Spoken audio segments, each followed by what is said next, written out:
आदाब नाजरीन, भारत एक्सप्रेस उर्दू में आपका खैर मकदम है। मैं हूं निसार अहमद खान। इसराइल गजा के दरमियान 8 माह से चल रही जंग को रोकने के लिए अमेरिका की तजवीज़ को अक़वाम मुत्तहिदा सलामती कौंसिल यानी UNSC में मंजूरी मिल गई है। हमास ने भी तजवीज़ मंजूर होने के बाद इसका इस्तक़बाल किया है। हालांकि रूस ने इस तजवीज़ की ना तो हिमायत की है और ना ही मुखालिफत, बल्कि उसने खुद को वोटिंग से ही अलग कर लिया। तजवीज़ पर हमास ने कहा कि वो तजवीज़ को अपनाने के लिए सालिसी करने वाले ममालिक का ताउन करने के लिए तैयार हैं। इससे पहले भी मार्च में UNSC ने फौरी जंगबंदी का मुतालबा किया था। हम आपको बता दें कि जंगबंदी तजवीज़ के हक़ में काउंसिल के 14 अराकीन ने वोट किया है, जबकि रूस ने वोटिंग में शामिल होने से दूरी बनाए रखी। बाइडेन इंतजामिया ने हतमी तजवीज़ इतवार के रोज़ UNSC को भेजा था।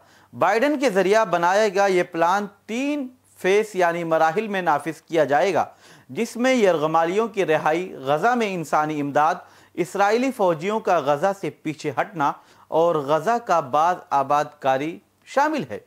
आइए अब आपको मरहलावार तरीके से बताते हैं। तजवीज़ के मुताबिक पहले मरहले में जंग को रोकने के बाद यरगमालियों की रिहाई और गजा में इंसानी इमदाद पहुँचाई जाएगी। दूसरे मरहले में गजा से इसराइली फ़ौज की वापसी, बचे हुए यरगमालियों की रिहाई और वस्ती गजा और शिमाली गजा से भागे हुए लोगों की अपने घर वापसी कराई जाएगी। वहीं तीसरे मरहले में तबाह हुए गजा के इंफ्रास्ट्रक्चर को दोबारा से बनाने का काम शुरू होगा। इस काम के लिए सालों का वक्त और अरबों डॉलर की मदद की ज़रूरत होगी। ताहम अब सवाल उठता है कि इसराइल की नीयत क्या है। काउंसिल के मेंबरान ममालिक ने इस तजवीज़ पर इसराइल के मौक़िफ़ पर सवाल उठाया है। अमेरिका का कहना है कि इसराइल ने इस तजवीज़ को कबूल कर लिया है। इत्तलात के मुताबिक इसराइल ने बाज़ाब्ता तौर पर इस तजवीज़ को कबूल कर लिया है। ताहम वज़ीर आज़म बेंजामिन नेतन्याहू ने खुद को इससे दूर करने की कोशिश की है। इसके अलावा 31 मार्च को जब सदर जो बाइडेन ने यह तजवीज़ पेश की थी, तब से इसराइली फ़ौज ने गजा में अपनी कार्रवाई मज़ीद तेज़ कर दी है। इसराइल गजा जंग के लिए पहले लाई गई जंगबंदी तजवीज़ को अमेरिका ने 3 बार वीटो और 1 बार गैर हाजिर रहकर जंग रोकने की कोशिशों को नाकाम किया है। इस बार अमेरिका की जंगबंदी तजवीज़ पर रूस ने दूरी बना ली।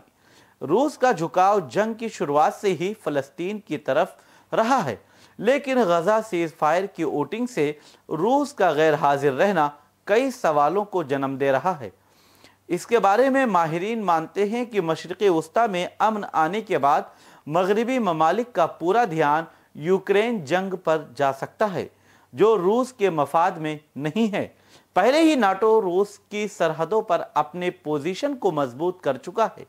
गजा जंगबंदी के बाद रूस पर भी यूक्रेन पर अपने हमलों को रोकने के लिए दबाव दोगुना हो सकता है।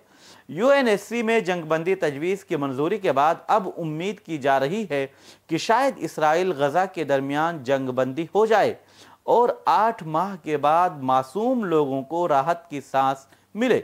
लेकिन इसराइल जिस तरह से हठधर्मी पर कायम है, उसकी जंगबंदी पर राजी होना आसान बात नहीं है।